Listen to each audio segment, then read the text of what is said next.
तो यहाँ आपको बताएंगे कि के इलेक्ट्रिक की खराब कारकर्दगी ने सरमायाकारों को बदजन कर दिया। कंपनी में शदीद बदनज़मी और मसाइल सामने आ गए। कंपनी पर सऊदी अरब की अक़लियती सरमायाकार ग्रुप ने गैर कानूनी कंट्रोल हासिल कर लिया है।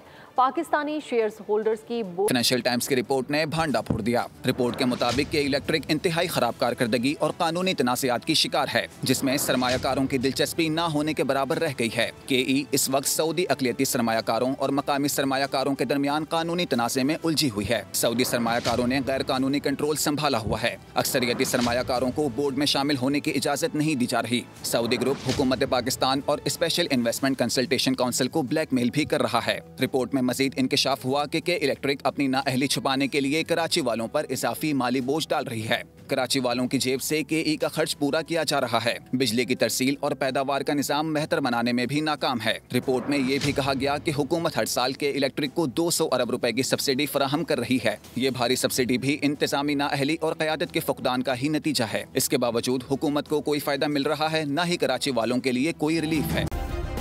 सब्सक्राइब करें और बेल दबाएं ताकि कोई खबर रह न जाए।